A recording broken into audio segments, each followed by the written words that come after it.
Infeksi air ketuban itu bahasa medisnya adalah chorioamnionitis. Jadi itu di mana terjadi infeksi di air ketuban atau yang biasanya menggerogoti dulu nih si selaput ketubannya oleh si kuman atau bakteri. Penyebab infeksi air ketuban sendiri itu paling sering adalah infeksi.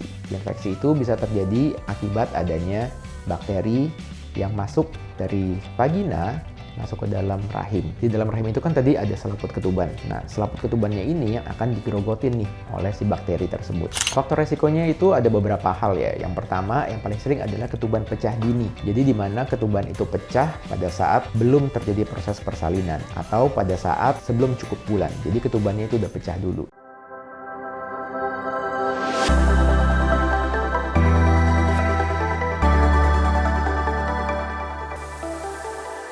Hai, kembali lagi di channel Dr. Kevin. Apa kabarnya semua? Semoga semua dalam keadaan yang sehat ya. Kali ini saya akan membahas mengenai infeksi air ketuban. Nah, mungkin nggak sih infeksi air ketuban ini terjadi? Pengen tahu lebih lanjut? Ikutin terus ya. Tapi seperti biasa sebelum saya lanjut, buat kalian yang baru pertama kali ketemu dengan channel ini, jangan lupa ya untuk dukung terus channel Dr. Kevin. Caranya gampang, tinggal klik tombol subscribe-nya di bawah sini. Tinggal diklik aja. Jangan khawatir, subscribe itu gratis. Dan juga nyalakan loncengnya supaya setiap kali ada video baru, kalian langsung dapat notifikasinya. Infeksi air ketuban itu mungkin saja terjadi pada saat mams sedang hamil ya. Jadi pada saat hamil itu ada yang namanya janin, terus ada air ketuban, terus dibungkus nih dengan selaput ketuban. Nah, semua itu terdapat di dalam rahim. Nah, itu untuk kehamilan yang normal ya. Infeksi air ketuban itu bahasa medisnya adalah chorioamnionitis. Jadi itu di mana terjadi infeksi di air ketuban atau yang biasanya menggerogoti dulu nih si selaput ketubannya oleh si kuman atau bakteri. Penyebab infeksi air ketuban sendiri itu paling sering adalah infeksi. Infeksi itu bisa terjadi akibat adanya bakteri yang masuk dari vagina masuk ke dalam rahim. Di dalam rahim itu kan tadi ada selaput ketuban. Nah, selaput ketubannya ini yang akan digerogotin nih oleh si bakteri tersebut. Sehingga pada saat sudah bakterinya masuk ke dalam selaput ketuban, nah itu bisa menyebabkan infeksi yang terjadi di dalam selaput ketuban atau yang kita sebut infeksi di air ketuban.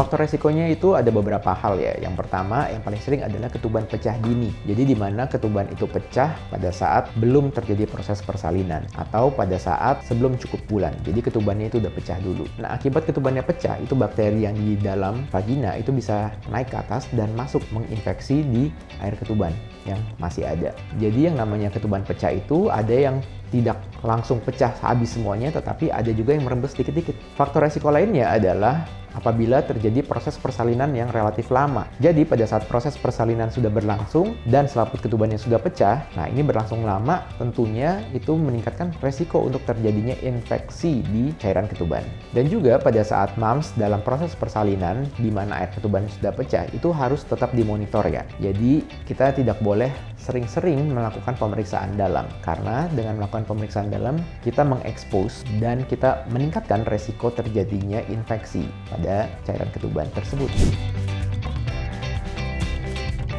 Ciri-ciri apabila mams mengalami chorioamnionitis atau infeksi cairan ketuban, yang pertama adalah keputihannya itu biasanya berbau, dan berbaunya itu bau yang tidak sedap ya. Warnanya bisa menjadi kehijauan atau kekuningan. Yang kedua, biasanya mams juga bisa terjadi demam. Hal yang selanjutnya disertai dengan nyeri perut. Jadi pada saat dipegang, perutnya tuh lebih sakit dan rahimnya itu lebih lembek atau tidak keras. Dan juga mams juga bisa merasakan berdebar-debar atau denyut nadi yang meningkat. Untuk cara mendiagnosis, dapat kita lakukan pemeriksaan fisik. Jadi di mana kita melihat nih cairan ketubannya, warnanya, baunya. Lalu kita periksa apakah ketubannya sudah merembes atau belum. Dan kita pastikan dengan USG untuk melihat kesejahteraan janinnya. Apakah janinnya juga mengalami denyut nadi yang meningkat atau tidak.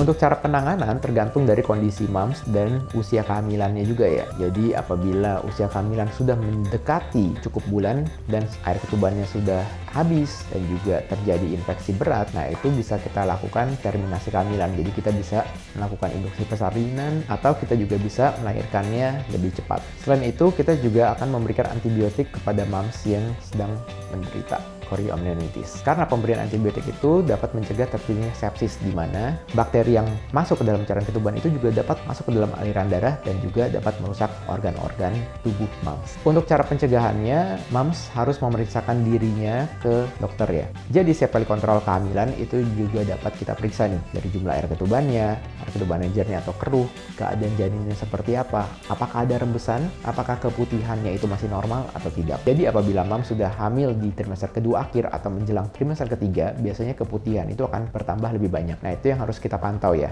apakah keputihannya itu masih normal atau bahkan sudah menjadi infeksi atau ada bakterinya. Oke, sekian dulu konten Dr. Kevin kali ini. Jangan lupa untuk dukung terus channel ini dengan cara klik tombol like, komen, subscribe, serta share video ini ke semua sosial media kamu supaya video ini dapat tersebar luas dan bermanfaat. Saya Dr. Kevin, until tomorrow and stay healthy.